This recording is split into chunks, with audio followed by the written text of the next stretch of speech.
இப்போ அந்த முகுந்தனுடைய தந்தையார் பரசுராமன் தான் நீண்ட காலமாக பாமகவை கட்டுப்படுத்தியவர். அன்புமணி வருவதற்கு முன்பு, அன்புமணியிடம் அதிகாரம் வருவதற்கு முன்பு நீண்ட காலமாக அதிகாரத்தை கட்டுப்படுத்தியவர் பரசுராமன். நாடாளுமன்ற தேர்தலில் அதிமுக வரணும்னு முடிவு பண்ணுறாரு. யார்? பெரிய ஐயா முடிவு பண்ணி பெட்டியெல்லாம் வாங்கியாச்சு. நீங்கள் சிஎன்ஆர் ராமூர்த்தி சொல்கிறார் 300 கோடி ரூபாயை அவர் ஐயாவுடைய மருத்துவமனை நர்ஸாக இருந்த கொடுத்தாச்சுன்னு சொல்லிட்டார். அதிகாரம் யார்கிட்ட இருக்கு? பெரிய ஐயாட்டு இருக்கிற காலத்தினால தான் சின்னையா அதிமுக போகக்கூடாது, பிஜேபியில் போடணுங்கிறாரு. இவர்கிட்ட அதிகாரம் இருந்தால் பிஜேபின்னு முதல் நாளே சொல்லியிருப்பார். அதிகாரம் மட்டும் திமுக, அதிமுக, பிஜேபி எல்லாம் யாரை தொடர்பு கொள்கிறாங்க? எல்லாருமே பெரிய. இதுதான் இப்போ சண்டையே. திருப்பி இங்கே வர்றார் பொன்னுசாமி, உங்கள்கிட்ட பணத்தை கொடுத்துட்டு போனால் அவர் செய்ய மாட்டேங்கிறாரு. அப்போ அன்புமணி கேட்குறாரு, உன்னை மத்திய மந்திரி ஆக்குறேன். யாரை? ஒரு காங்கிரஸ்காரர் மணிசங்கர் ஐயருடைய பிஏ பொன்னுசாமி. உன்னை என்னவாக்குறேன்? மந்திரி ஆக்குறேன். உன்னை பொதுச்செயலர் ஆக்குறேன். வாங்குற புட்டி பூரா எனக்கு கொடுத்துரு. பிஏவே 750 ஏக்கர். கட்சி தலைவர் எத்தனாயிரம் ஏக்கர். கர்நாடகா மழை முழுக்க ஐயாவுக்கு சொந்தம் தான். இந்த சண்டை வெளியில் போயிடக்கூடாது என்பதற்காக இரவோடு இரவாக பேசி முடிக்கப்பட்டு சமாதானமாக்கப்பட்டு அத்தனையும் சரி செய்யப்பட்டு விடும்.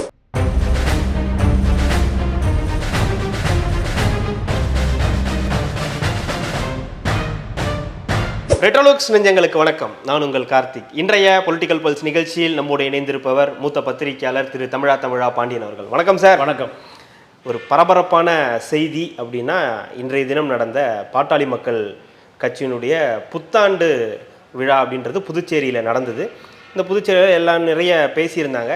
அதற்கு பிறகு அன்புமணி அவர்களுக்கும் ராமதாஸ் அவர்களுக்கும் ஏற்பட்ட அந்த முரண்பாடான கருத்துக்கள், குறிப்பாக ஒரு இளைஞரணி தலைவரை போட போகிறாங்க. ஜி.கே. மணி அவர்களுடைய மகன் தமிழ்குமரன் அந்த இடத்துலேருந்து விலகினதுனால அவருக்கு பதிலாக வேற ஒருவரை நியமிக்கிறாங்க. முகுந்தன் பரந்தாமன் அப்படின்ற ஒரு நபரை நியமிக்கிறாங்க. யாருக்கு? எனக்கா அப்படின்னு அன்புமணி அவர்கள் கேட்குறாங்க. ஆமான்னு சொன்னதுக்கப்புறம் 4 மாதம்தான் ஆச்சு, அதுக்குள்ளே ஒருத்தரை போடுறீங்க, என்ன அனுபவம் இருக்குன்னும் போது அது அடுத்தடுத்த விவாதமாக மாறுது. இது என்னுடைய கட்சி, விருப்பம் இருந்தால் இருக்கலாம், இல்லைனா வெளியேறுங்க அப்படின்ற ஒரு விஷயம் பெரிய பரபரப்பாக பேசப்பட்டுருக்கு. கடந்த 2024 தேர்தலுக்கு முன்னாடி கூட அன்புமணி அவர்களுக்கும் ராமதாஸ் அவர்களுக்கும் நிறைய விவாதங்கள் வந்தது, முரண்பாடான கருத்துக்கள் இருந்துச்சு. அதிமுக கூட போகிறதா, பாஜக கூட போகிறதா அப்படின்றது. கடைசியில் பாஜக கூட போனாங்க. அதனுடைய வெளிப்பாடாக இது மேடையிலேயே வெடிச்சிருக்கு. இப்போ ஒரு அதிகார மோதலாக மாறி இருக்கு. பனையூருக்கு வாங்க அப்படின்ற அளவுக்கு அன்புமணி அவர்கள் பேசியிருக்கார்.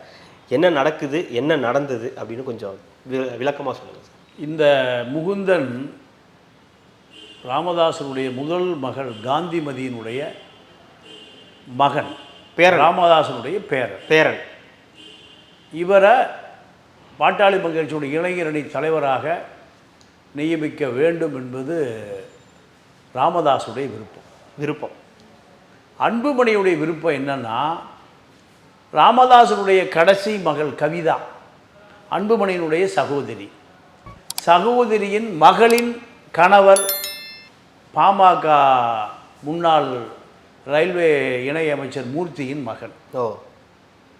ராமதாஸ் கடைசி மகள் கவிதாவினுடைய மகளின் கணவர் அவரை இளைஞரணி தலைவராக போட வேண்டும் என்று அன்புமணி விரும்புகிறார். ஏன்னா அன்புமணியும் மூர்த்தியின் நெருக்கம். அப்போ மூர்த்தியினுடைய மகன். இதை தந்தை தடுக்கிறார். காந்திமதியினுடைய மகன் முகுந்தனை போடுவதை அன்புமணி தடுக்கிறார். ஏன்னா மூர்த்தியினுடைய மகனுக்கு தன்னுடைய சகோதரியின் மகளை திருமணம் செய்து வைத்திருக்கு. அவர் தன் கட்டுப்பாட்டில் இருப்பார். அவர் தன்னுடைய கட்டுப்பாட்டில் இருப்பார். மூத்த சகோதரி காந்திமதியினுடைய மகன் தன்னுடைய கட்டுப்பாடு இருக்க மாட்டான். மாமாவை அவரை பார்த்துக்க சொல்லு, இது எங்கள் தாத்தா கட்சி, இது எங்கள் தாத்தா கட்சி. இப்போ அந்த முகுந்தனுடைய தந்தையார் பரசுராமன் தான் நீண்ட காலமாக பாமகவை கட்டுப்படுத்தியவர். அன்புமணி வருவதற்கு முன்பு, அன்புமணியிடம் அதிகாரம் வருவதற்கு முன்பு நீண்ட காலமாக அதிகாரத்தை கட்டுப்படுத்தியவர் பரசுராமன். முதல் மகள் காந்திமதியினுடைய கணவர் பரசுராமன். ஒரு மாதங்களுக்கு முன்பு கூட ஒரு செய்தி. என்ன செய்தினா, விலை உயர்ந்த 4 கார்களில் இரவு 11 மணிக்கு சென்று 4 மணி வரை பரசுராமன் காந்திமதியிடம் ரகசிய ஆலோசனை செய்தவர் நீங்கள் சபரீசன் என்று செய்தி. பாமகவை திமுக கூட்டணிக்குள் கொண்டு வருவதற்கான முயற்சி நடக்கு. ஏன்னா சிறுத்தை வெளியேறுகிற பொழுது யார் உள்ள வர்றா? பாமக. அதுதான் இந்த பேச்சு. நீங்கள் 15% இடஒதுக்கீடு கொடுங்க, நாங்கள் நாளைக்கே பாஜகலேருந்து வெளியே வரோம்னு சொல்கிறதெல்லாம். அப்போது இப்படி ஒரு பக்கம். இதற்கு நடுவில் ஐயாவுக்கு 86 வயசு ஆச்சு. பழைய இளமை இல்லை. கட்சி என்கிட்ட கொடுத்து நீங்கள் ஓய்வெடுங்கிறார். யார்? அன்புமணி ராமதாஸ். அவர்கிட்ட தான் கொடுத்தாச்சுல்ல. கொடுத்தாச்சுன்னா இவர் ஏன் அறிவிக்கிறாரு? அதான் சண்டையே. கொடுத்தாச்சு நீங்கள் சொல்கிறீங்க, உங்களுக்கு தெரிஞ்சிருக்கு. ஆனால் இவர் அறிவித்தது அவர் ஏன் இடத்துக்கு வாங்க, பனையூருக்கு வாங்க, என் நம்பர் எழுதிக்கிங்க, பகிரங்கமாக அறிவிக்கிறார். பகிரங்கமாக அறிவிக்கிறார். அப்போது அதிகாரம் இன்னும் மடை மாற்றப்படவில்லை. யார்கிட்ட இருக்கு அதிகாரம்? இன்னும் ஐயா கிட்ட தான். எந்த ஐயா? பெரிய ஐயா கிட்ட. 2 பேரும் ஐயா தான், சின்ன ஐயா பெரிய ஐயா. அப்போது அதிகாரம் முழுக்க பெரிய ஐயா எடுத்து தான் இருக்குது. பெரிய ஐயா இடத்து தான் சபரீசன் போய் பேசுவதற்கு நேரடியாக போய் தைலாபுரம் தோட்டம் பேச முடியாது. அதனால் மூத்த மகளுடைய கணவர் பரசுராமன்கிட்ட பேசினா ஐயாட்ட தகவல் போயிடும். சபரீசன் பேசாத ஆட்களே இல்லை போல. அதுதாங்க அரசியலுங்க. நீங்கள் நிறைய விஷயம் தெரியாமல் இருக்கீங்க, மக்களுக்கும் தெரியல. 500 ரூபாய்க்கு ஓட்டு போடுற மக்களாக தான் இருக்கான். 200 ரூபா எஸ்சிக்கு கொடுக்குறான், பிசிக்கு 500 ரூபா கொடுக்குறான். எவ்வளோக்கு? பிசிக்கு 500. ஆமாம், எஸ்சிக்கு 200. சேரிக்கு எவ்வளோ ரேட்டு? 200 ரூபா. இப்படி தானே மக்களை வச்சுருக்கான். அப்போது இந்த மீண்டும் எப்படியாவது 2026 அதிகாரத்துக்கு வந்துடணும். இதற்கான பல சித்து விளையாட்டுகளை சபரீசன் செய்கிறாரு. அதில் தான் அந்த 4 விலை உயர்ந்த கார்களில் போய் பேசுனது எல்லாமே. நீங்கள் 2 கோடி ரூபா 3 கோடி ரூபா கார். அப்போ அதில் யார் போயிருப்பா? சபரீசன். 4 கார் திமுக கொடி கட்டி போகுதுன்னா அவர் தான் போயிருக்க முடியும். அப்போ அதிகாரம்னா யார்கிட்ட இருக்கு? ஐயா கிட்ட தான், பெரிய ஐயா கிட்ட தான் இருக்கு. சின்ன ஐயாட்டன் அதிகாரம் இல்லை. ஏன்னா நாடாளுமன்ற தேர்தலில் அதிமுகவில் வரணும்னு முடிவு பண்ணுறாரு. யார்? பெரிய ஐயா முடிவு பண்ணி பெட்டியெல்லாம் வாங்கியாச்சு. நீங்கள் சிஎன்ஆர் ராமூர்த்தி சொல்கிறார் 300 கோடி ரூபாயை அவர் ஐயாவுடைய மருத்துவமனை நர்ஸாக இருந்த கொடுத்தாச்சுன்னு சொல்லிட்டார். அது பிறகு நீங்கள் அதிமுக கூட்டுனா பாஜக இந்தூர் மருத்துவக் கல்லூரி முறைகேடாக கொடுத்தேன் அந்த வழக்கு இருக்குது, என்ன தூக்கி ஜெயிலில் போட்டுருவான். யார்? பிஜேபி. அதனால் பிஜேபியோடு தான் சேரணும் சின்ன ஐயா. அப்போ அதிகாரம் யார்கிட்ட இருக்கு? பெரிய ஐயாட்டு இருக்கிற காலத்தினால தான் சின்னையா அதிமுகவில் போகக்கூடாது, பிஜேபியில் போடணுங்கிறாரு. இவர்கிட்ட அதிகாரம் இருந்தால் பிஜேபின்னு முதல் நாளே சொல்லியிருப்பார். அதிகாரம் மட்டும் திமுக, அதிமுக, பிஜேபி எல்லாம் யாரை தொடர்பு கொள்கிறாங்க? எல்லாருமே பெரிய. இதுதான் இப்போ சண்டையே.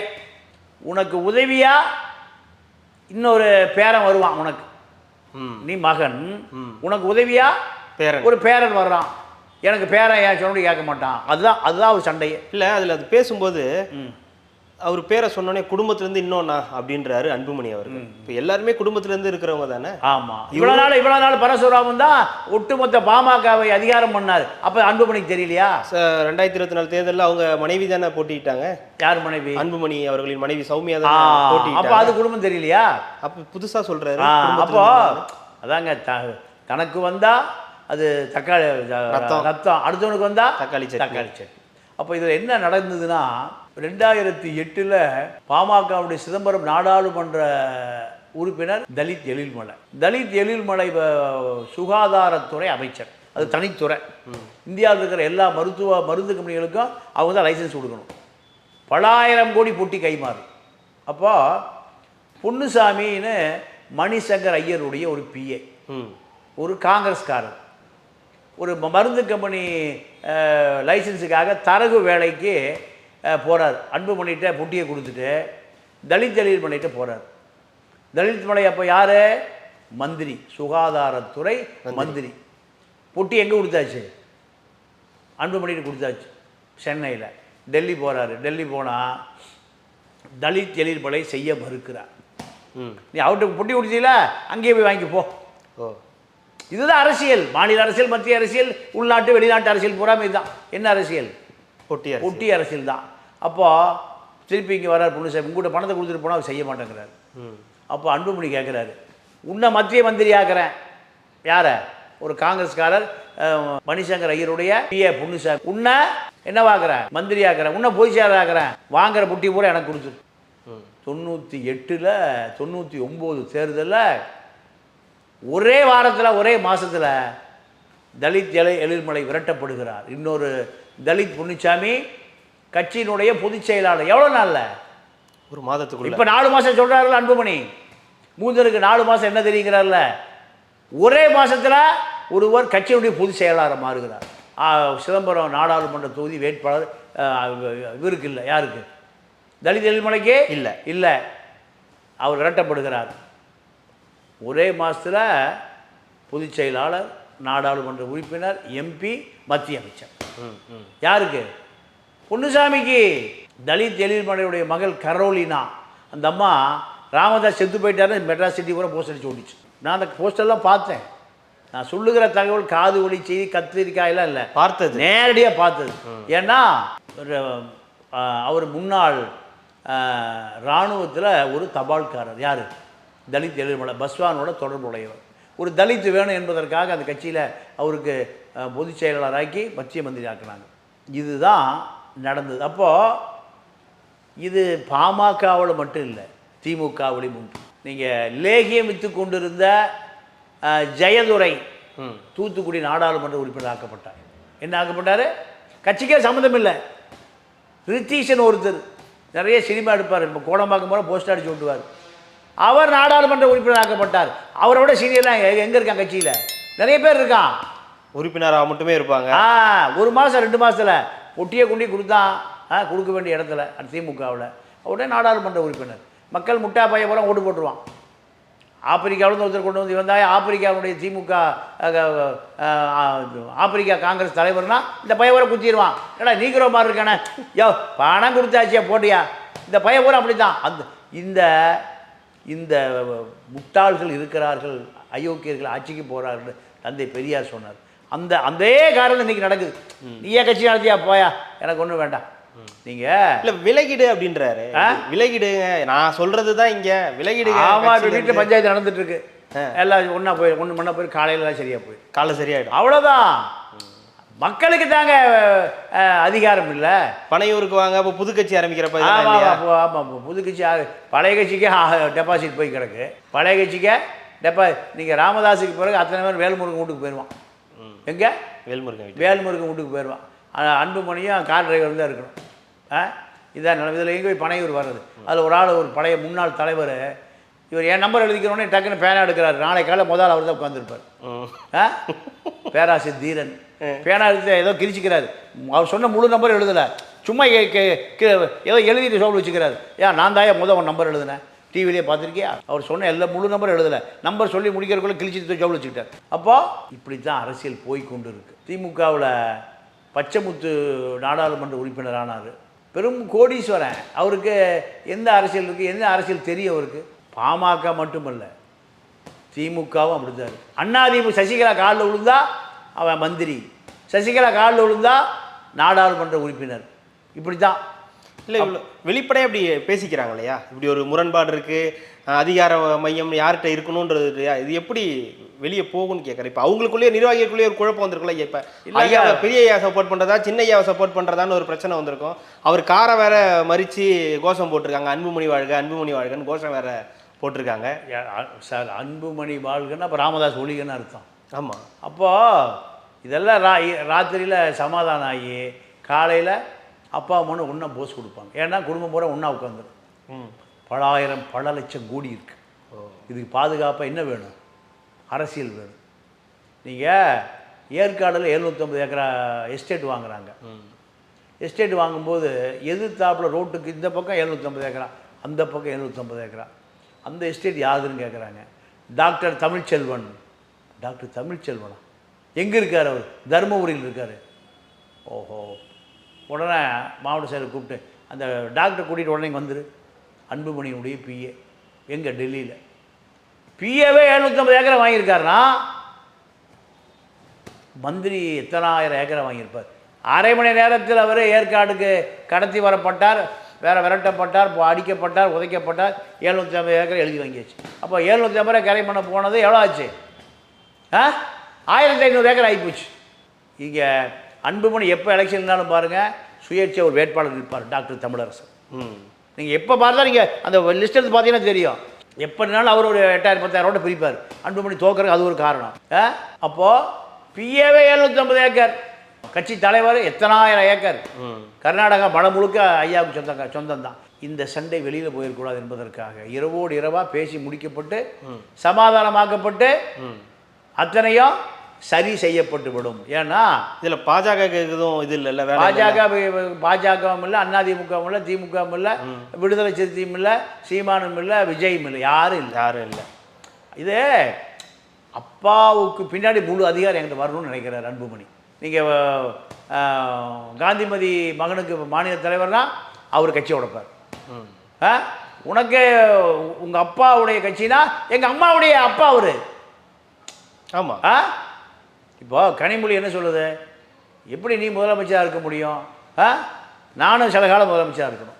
உனக்கு அதிகாரம் இருக்கல, கருணாநிதி புள்ள, நானும் கருணாநிதி மகள், எனக்கு ஒரு 2 வருஷம் முதலமைச்சர் நாற்காலி கொடு. இப்போ அந்த அம்மா அப்படி தான் கேட்டுட்டு இருக்கு, சைலண்டாக இருக்கு. அந்த அம்மா எப்போ மைக்கை தூக்கி போடுன்னு தெரியாது. அன்புமணி போட்ட மாதிரி அன்புமணி போட மைக்கை நீயே வச்சுக்க, நான் பார்த்துக்கிறேன், எல்லாம் காருக்கு வா, என் அட்ரஸுக்கு வா, எல்லாம் வீட்டுக்கு வா, எங்கே ஆலிவர் ரோட்டுக்கு வா, நிலைமை வரும். கனிமொழி திமுக. திமுக இல்லை, நீங்கள் கலைஞர் திமுக. அண்ணாவே திமுக ஆரம்பித்தார், எம்ஜிஆர் அண்ணா திமுக ஆரம்பித்தார். இன்னொரு கூத்து என்னென்னா, ராஜீவ் இறந்து போயிட்டார், வாழைப்படி தூக்கி வெளியில் போட்டாங்க. வெளியில் போட்டோடனையும் ராஜீவ் காங்கிரஸ் ஆரம்பித்தார். ராஜீவ் காந்தி பொண்டாட்டி அந்த கட்சிக்கு வரல. இவர் ராஜீவ் காங்கிரஸ் நடத்தினார், அது சிதம்பரம் இருந்தார், அதில் இருந்திருக்கார். அப்புறம் மன்மோகன் சிங்குக்கு கர்நாடகாவில் ஒரு 500 ஏக்கர் நிலம் வாங்கி கொடுத்தார். யார்? ப. சிதம்பரம். எந்த போர்ட்போலியோ வேணும்னு மன்மோகன் சிங் சொல்லுகிறாரோ அதுதான் சோனியா கேட்கும். சிதம்பரம் மறுபடியும் எங்கே வந்துட்டார்? காங்கிரஸுக்கு வந்துட்டார். ஏன்னா எல்லாம் நிலம், பணம், பத்திரம், பட்டா. இப்போ பாருங்கள், இப்போ நம்ம அண்ணாமலை பச்சை வேட்டி கட்டி அடிச்சுக்கிறார். ஏன்? அண்ணாமலை எல்லாத்துக்கும் ரெய்டு விட்டார். இப்போ அண்ணாமலை வீட்லேயே ரெய்டு, அண்ணாமலை வீட்லேயே ரைடு. நேராக காலப்பட்டி ஜோசிகிட்ட போனாராம், உனக்கு நேரம் சரியில்லை, பச்சை வேட்டி கட்டி நீயே சவுக்கு அடிச்சுக்க, பச்சை வேட்டி கட்டி நீயே சவுக்கில் அடிச்சுக்க, செருப்பு போடாத, நேராக முருகன் கோயிலுக்கு போ. இதுதான் ஜோசியர் காலப்பட்டி ஜோசியர் பண்ணது.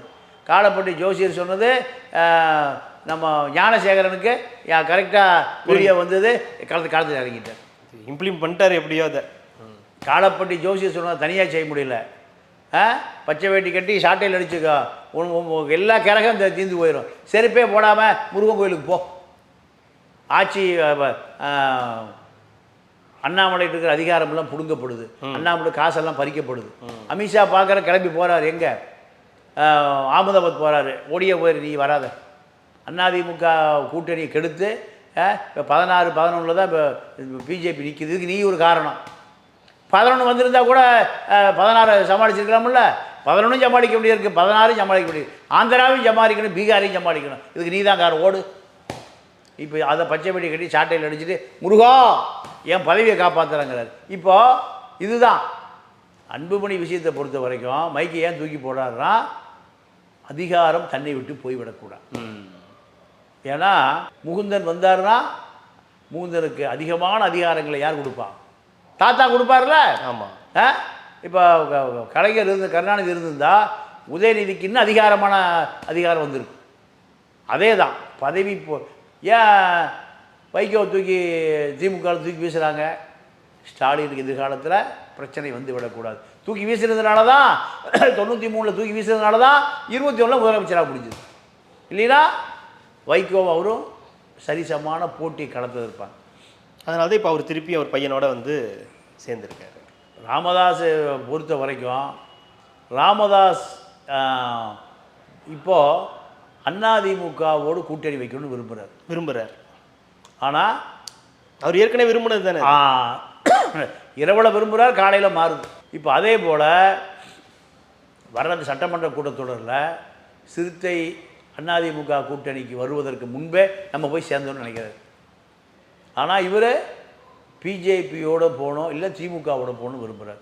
அப்போ சபரீஷன் கேட்கும்போது நான் சொன்னால் பெருசு கேட்காது, நீங்களே போய் பெருசில் பேசிங்க, பெருசு மகன்கிட்ட போய் பேசிங்கன்னா மகளை மருமகனு பெருசில் கூட்டி போய் சேர்த்துருவாங்க. போ, இந்த சண்டை தான் ஏறக்குறைய 6 மாதமாக நடக்குது. நான் முடிவு செய்கிற அதிகாரத்தை இடத்துக்கு வரணும், நீ முடிவு செய்கிற இடத்துல இருந்தீங்கன்னா முகுந்தன் வந்துடுறாரு, மூர்த்தி வந்துடுறாரு. எந்த மூர்த்தி?